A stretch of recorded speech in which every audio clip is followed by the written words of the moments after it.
మాజీ ప్రధాని స్వర్గీయ అటల్ బిహారీ వాజ్పేయి జన్మదిన వేడుకలు మల్కాజ్గిరి బీజేపీ శ్రేణులు ఘనంగా నిర్వహించారు.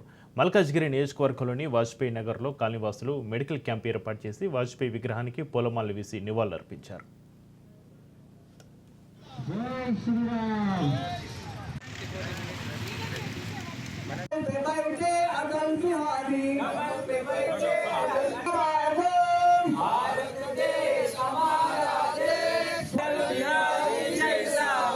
वाजपेयी का बहुत सुंदर नाम, देश का नेता वो हमारा देश का नेता।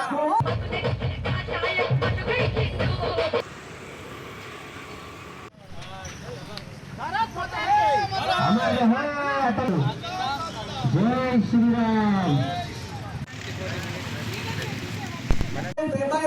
अटल बिहारी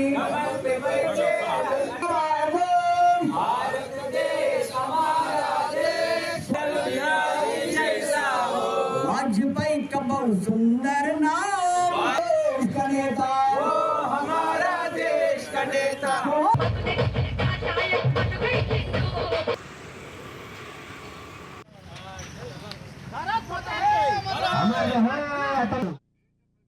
భారతీయ జనతా పార్టీ కార్యకర్తలపై మరి చెరగని ముద్ర వేసి ఇవాళ భారతీయ జనతా పార్టీ మిగతా పార్టీల భిన్నత్వాన్ని ఏ రకమైనటువంటి భిన్నత్వాన్ని నిరూపించినటువంటి నాయకులు కాబట్టి ఇవాళ భారతీయ జనతా పార్టీ ఈ రకమైనటువంటి ఉన్నత స్థానంలో ఉందన్న విషయాన్ని మనం అందరూ ఎవరు కూడా మర్చిపోకూడదు.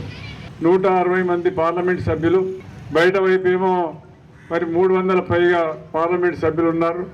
ఏ విధంగా నెగ్గు రాగలుగుతామని అనుమాన పడినటువంటి పరిస్థితిలో ఏ రకంగా అవమానం పాలవుతామో, ఎట్లాగో ప్రభుత్వం మనం నెగ్గలేము కదా అని అనుకున్నటువంటి పరిస్థితిలో కేవలం 13 రోజులే ప్రధానమంత్రిగా ఉన్నప్పటికీ రాజీనామా చేయవలసినటువంటి పరిస్థితులు వచ్చినప్పటికీ కూడా పార్లమెంట్లో ఆయన చేసినటువంటి చారిత్రాత్మకమైనటువంటి ప్రసంగం దేశ ప్రజలందరినీ కూడా కదిలించింది, దేశ రాజకీయాలనే ప్రభావితం చేసింది. ఆ రకంగా చరిత్రలో, పార్లమెంట్ చరిత్ర కావచ్చు, దేశ చరిత్రలో కావచ్చు, అంతటి మహత్తర ప్రసంగము అంతకుముందు ఎవరు కూడా పార్లమెంట్లో చేయలేదు. దేశ ప్రజలపై, భారతీయ జనతా పార్టీ కార్యకర్తలపై మరి చెరగని ముద్ర వేసి ఇవాళ భారతీయ జనతా పార్టీ మిగతా పార్టీ